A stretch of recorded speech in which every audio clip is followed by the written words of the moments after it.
Sunatan dan Paskah di Gilgal. Ketika semua raja orang Amori di sebelah barat sungai Yordan dan semua raja orang Kanaan di tepi laut mendengar bahwa Tuhan telah mengeringkan sungai Yordan di depan orang Israel sehingga mereka dapat menyeberang, ciutlah hati mereka dan hilanglah semangat mereka menghadapi orang Israel. Pada waktu itu Tuhan berfirman kepada Yosua, buatlah pisau-pisau dari batu dan adakan sunatan lagi bagi orang Israel. Lalu Yosua membuat pisau-pisau dari batu dan menyunat orang Israel di bukit Aralot. Inilah alasannya mengapa Yosua menyunat mereka, semua orang yang keluar dari Mesir, yakni semua laki-laki yang menjadi prajurit telah mati dalam perjalanan di padang gurun setelah mereka keluar dari Mesir.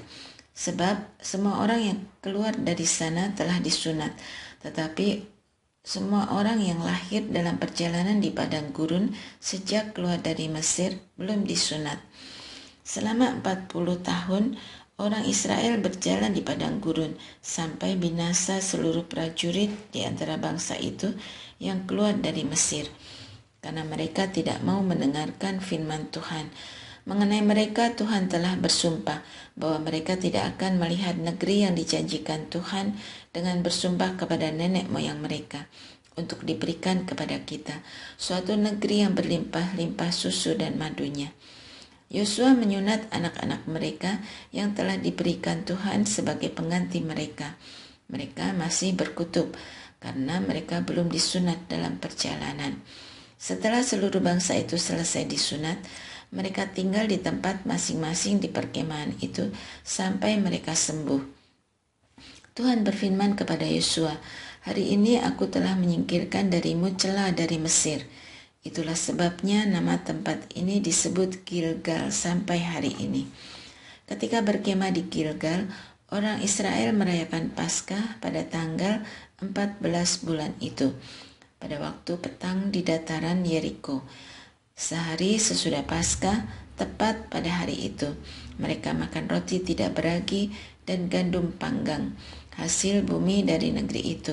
Lalu mana berhenti turun pada hari itu, ketika mereka makan hasil bumi dari negeri itu.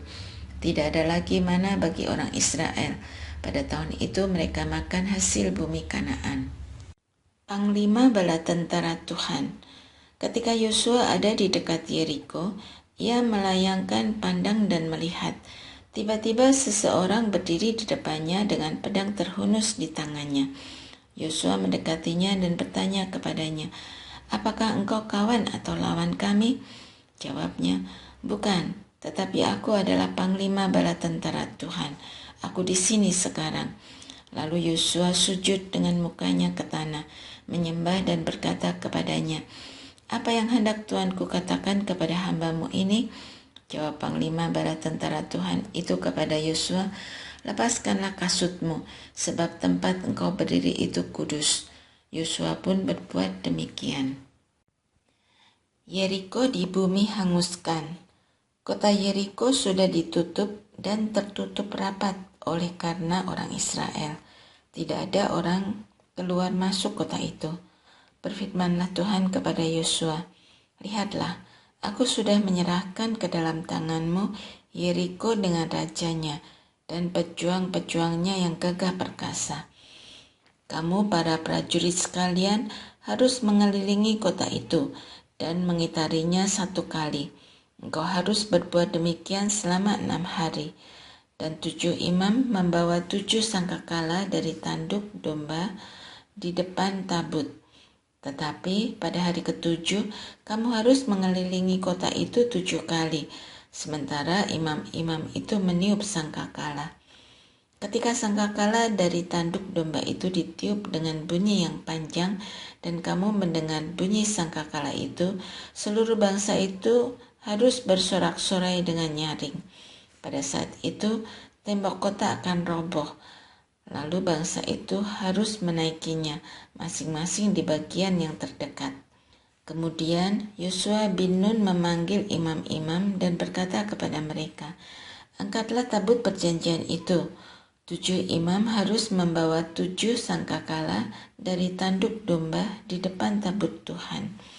Ia berkata kepada bangsa itu, "Majulah, kelilingi kota itu," dan prajurit bersenjata harus berjalan di depan tabut Tuhan. Segera sesudah Yosua berkata kepada bangsa itu, "Berjalanlah maju ke 7 orang imam yang membawa 7 sangkakala dari tanduk domba itu di hadapan Tuhan." Mereka meniup sangkakala, sementara tabut perjanjian Tuhan mengikuti mereka. Prajurit bersenjata berjalan di depan para imam yang meniup sangkakala, dan barisan penutup mengikuti tabut, sementara sangkakala ditiup terus-menerus. Yosua memberi perintah kepada bangsa itu, "Jangan bersorak dan jangan perdengarkan suaramu, sepatah kata pun jangan keluar dari mulutmu, sampai pada hari aku perintahkan padamu. Bersoraklah, barulah kamu bersorak." Demikianlah tabut Tuhan mengelilingi kota itu, mengitarinya 1 kali. Kemudian mereka kembali ke perkemahan dan bermalam di perkemahan itu. Keesokan harinya, Yosua bangun pagi-pagi. Lalu imam-imam mengangkat tabut Tuhan. Ketujuh imam yang membawa 7 sangkakala dari tanduk domba itu berjalan di depan tabut Tuhan sambil meniup sangkakala terus-menerus. Prajurit bersenjata berjalan di depan mereka dan barisan penutup berjalan di belakang tabut Tuhan. Sementara sangkakala ditiup terus-menerus. Pada hari kedua, mereka mengelilingi kota itu 1 kali, lalu kembali ke perkemahan. Begitulah mereka lakukan selama 6 hari. Pada hari ke-7, pagi-pagi benar, ketika fajar menyingsing, mereka mengelilingi kota itu 7 kali dengan cara yang sama. Hanya pada hari itu mereka mengelilingi kota itu 7 kali. Lalu pada kali yang ke-7, ketika para imam meniup sangkakala, Yosua memerintahkan bangsa itu, "Bersoraklah, sebab Tuhan telah menyerahkan kota itu kepadamu." Kota itu dengan segala isinya harus dikhususkan bagi Tuhan untuk dimusnahkan.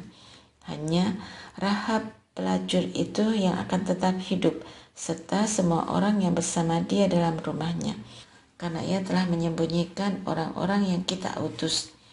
Tetapi kamu, jagalah dirimu terhadap barang-barang yang dikhususkan untuk dimusnahkan. Setelah mengkhususkannya untuk dimusnahkan, jangan sampai kamu mengingini dan mengambil sesuatu dari barang-barang itu, agar jangan perkemahan orang Israel yang justru dimusnahkan dan mengalami malapetaka. Segala emas dan perak serta barang-barang tembaga dan besi adalah kudus bagi Tuhan dan masuk dalam perbendaharaan Tuhan. Lalu bangsa itu bersorak sementara sangkakala ditiup. Ketika bangsa itu mendengar bunyi sangkakala dan bersorak-sorai dengan nyaring, robohlah tembok itu.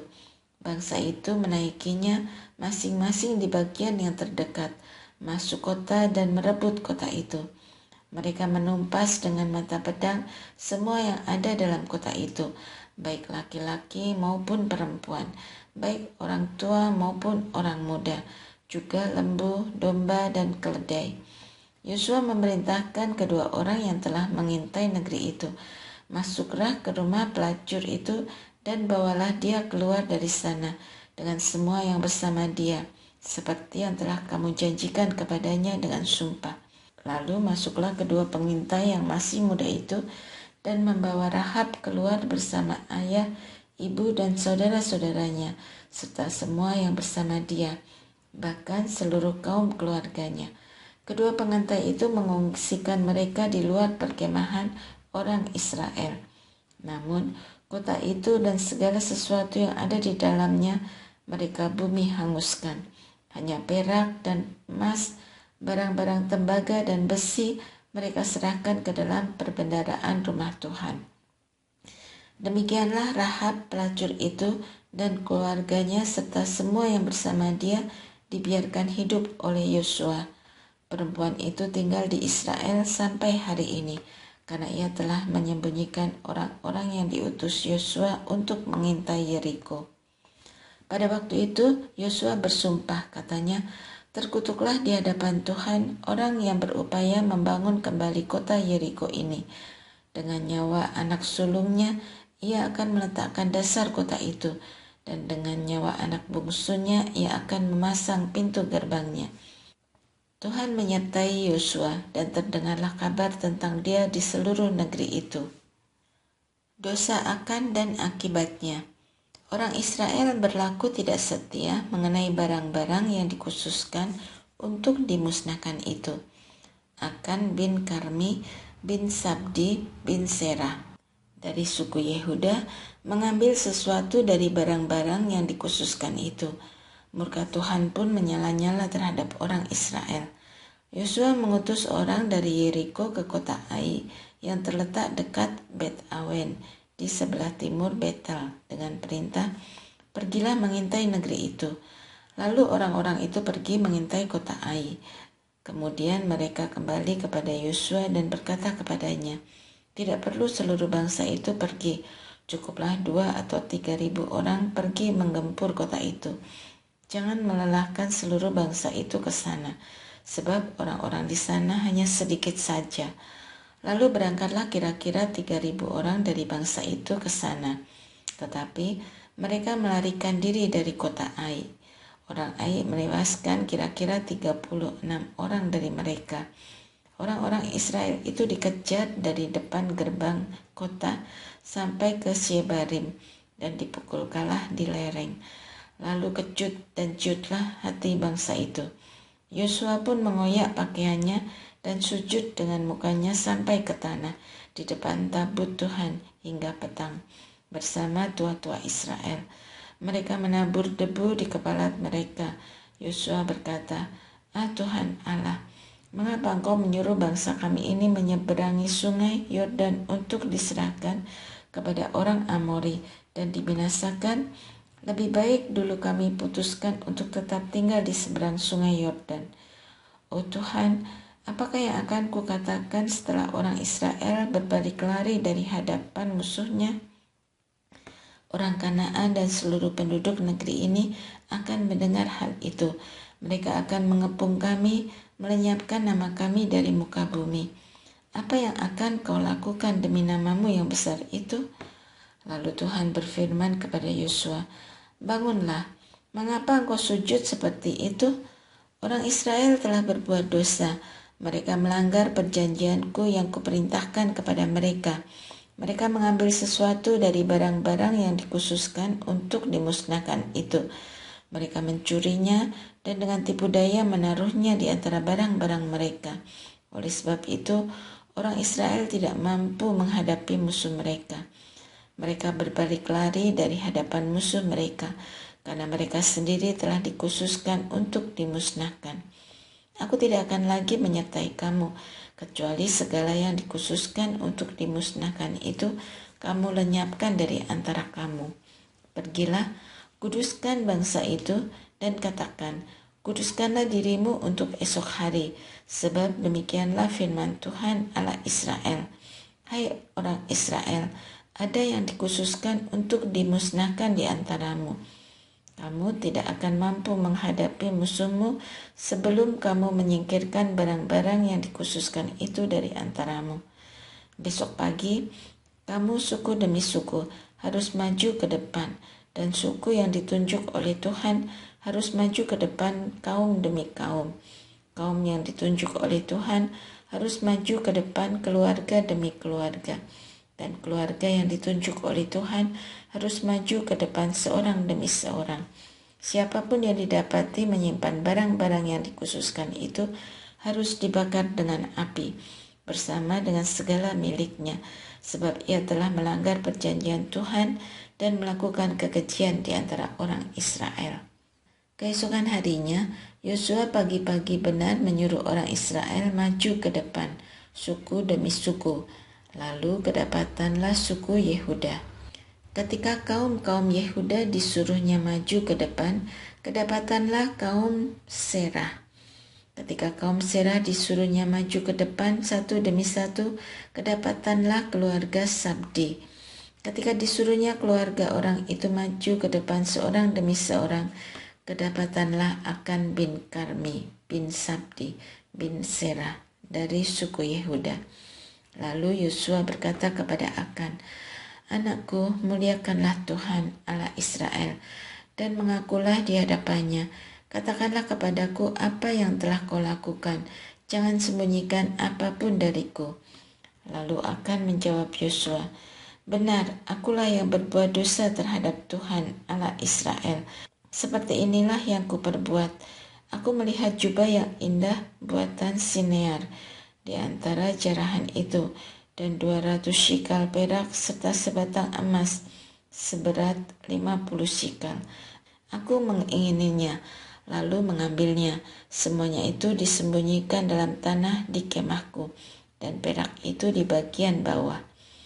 Lalu Yosua menyuruh orang lari ke kemah itu, dan benarlah, semuanya itu disembunyikan dalam kemahnya, dan perak itu ada di bagian bawah.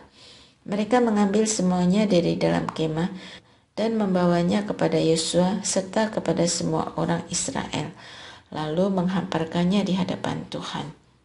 Kemudian Yosua bersama semua orang Israel mengambil Akan bin Serah serta perak, jubah, dan sebatang emas itu, anak-anaknya laki-laki dan perempuan, lembu, keledai, dan kambing dombanya, kemah dan segala miliknya.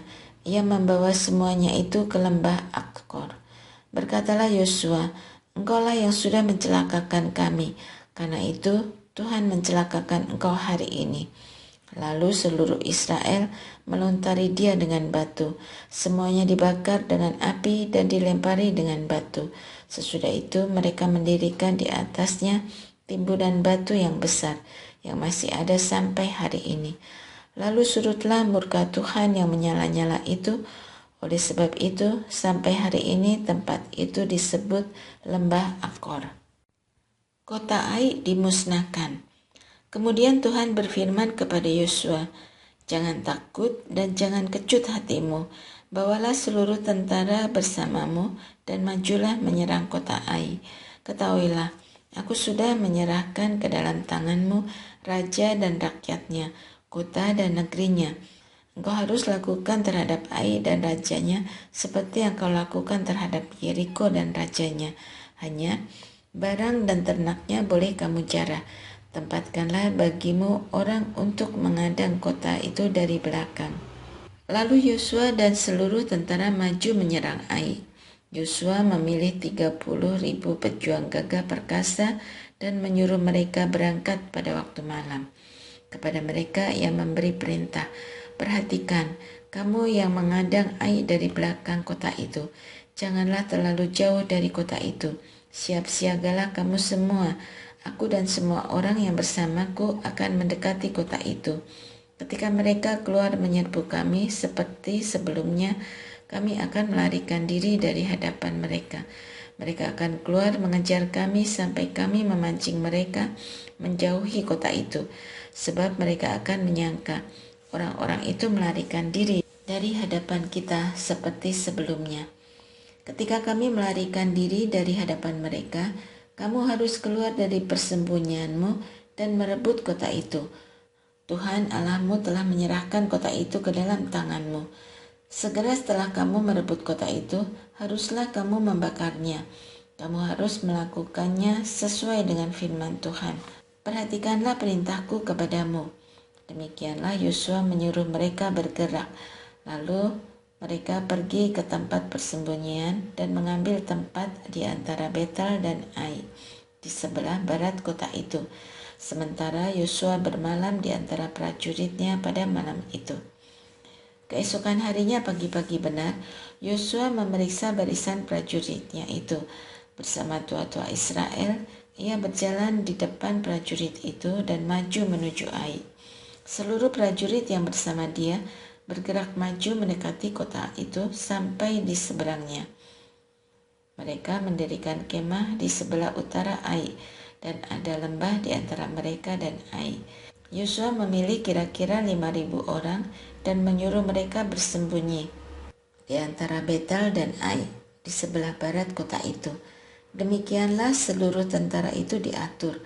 baik pasukan yang di sebelah utara kota maupun barisan belakang di sebelah barat kota itu. Lalu pada malam itu Yosua pergi ke lembah. Pagi-pagi, ketika Raja Negeri Ai melihat hal itu, ia dan seluruh tentaranya, orang-orang kota itu, segera keluar untuk memerangi orang Israel ke titik pertemuan yang menghadap ke dataran. Tetapi ia tidak tahu ada yang menghadangnya di belakang kota. Yosua dan seluruh orang Israel berpura-pura dikalahkan oleh mereka, lalu melarikan diri ke arah padang gurun. Seluruh penduduk kota itu dikerahkan untuk mengejar orang Israel. Mereka mengejar Yosua sehingga mereka terpancing makin jauh dari kota. Tak seorang pun tertinggal di Ai dan di Betel yang tidak keluar memburu pasukan Israel. Mereka meninggalkan kota itu terbuka begitu saja karena mengejar orang Israel. Lalu berfirmanlah Tuhan kepada Yosua, "Acungkanlah lembing yang ada di tanganmu ke arah Ai, sebab aku menyerahkan kota itu ke dalam tanganmu." Kemudian Yosua mengacungkan lembing yang di tangannya ke arah kota itu. Ketika tangannya diangkat, orang-orang yang bersembunyi itu cepat-cepat keluar dari tempat persembunyiannya, lalu berlari memasuki kota itu. Mereka merebutnya dan segera membumi hanguskan kota itu. Ketika orang Ai menoleh ke belakang, mereka melihat asap membubung ke langit dari kota itu. Mereka tak dapat lagi melarikan diri kemanapun. Pasukan yang tadinya melarikan diri ke padang gurun berbalik melawan pengejar-pengejarnya. Ketika Yosua dan seluruh Israel melihat bahwa orang-orang yang tadinya bersembunyi telah merebut kota itu dan asap membubung dari kota itu, mereka berbalik dan menewaskan orang Ai. Sementara itu, orang Israel lainnya keluar juga dari kota itu untuk menyerbu orang Ai, sehingga mereka terkepung di antara orang Israel dari dua arah. Orang Israel menewaskan mereka hingga tidak seorang pun dibiarkan selamat atau luput. Tetapi Raja Ai ditangkap mereka hidup-hidup dan dihadapkan kepada Yosua. Sesudah orang Israel membunuh habis seluruh penduduk kota Ai di padang gurun terbuka kemana orang-orang itu tadinya mengejar mereka, dan semuanya ditewaskan dengan mata pedang sampai tuntas, maka seluruh Israel kembali ke Ai. Mereka mengalahkan kota itu dengan mata pedang. Semua orang yang tewas pada hari itu, baik laki-laki maupun perempuan, sebanyak 12.000 orang, jumlah seluruh kota Ai. Yosua tidak menarik kembali tangannya yang mengacungkan lembing itu sebelum seluruh penduduk kota Ai ditumpasnya. Hanya ternak dan barang-barang di kota itu dijarah oleh orang Israel sesuai dengan perintah Tuhan yang difirmankannya kepada Yosua. Yosua membakar Ai dan membuatnya menjadi timbunan puing selama-lamanya, menjadi tempat yang terlantar sepi sampai hari ini. Raja Ai digantungnya pada sebuah tiang sampai petang. Ketika matahari terbenam, Yosua memerintahkan orang menurunkan mayatnya dari tiang dan melemparkannya ke depan pintu gerbang kota. Kemudian orang mendirikan timbunan batu besar di atasnya yang masih ada sampai hari ini. Mezbah di Gunung Ebal dan pembacaan Taurat. Setelah itu Yosua mendirikan mezbah bagi Tuhan Allah Israel di Gunung Ebal, seperti yang diperintahkan Musa, hamba Tuhan, kepada orang Israel, sebagaimana tertulis dalam kitab Taurat Musa. Suatu mezbah dari batu yang tidak dipahat, yang tidak dikerjakan dengan perkakas besi. Di atasnya mereka mempersembahkan kurban bakaran kepada Tuhan dan mengadakan kurban keselamatan. Di sanalah, di atas batu-batu itu, Yosua menuliskan salinan Taurat Musa yang ditulisnya di depan orang Israel. Seluruh orang Israel, warga pendatang maupun warga asli, tua-tuanya, para pengatur pasukannya, dan hakim-hakimnya berdiri sebelah menyebelah tabut, berhadapan dengan para imam dari suku Lewi yang mengusung tabut perjanjian Tuhan itu. Setengah dari mereka menghadap gunung Gerisim dan setengahnya lagi menghadap gunung Ebal, seperti yang dahulu diperintahkan oleh Musa, hamba Tuhan, untuk memberkati bangsa Israel. Sesudah itu Yosua membacakan seluruh perkataan hukum, baik berkat maupun kutuk, tepat seperti yang tertulis dalam kitab Taurat itu. Tidak sepatah kata pun dari semua yang diperintahkan Musa yang tidak dibacakan Yosua di hadapan seluruh jemaah Israel, termasuk kaum perempuan, anak-anak, dan pendatang yang ikut serta.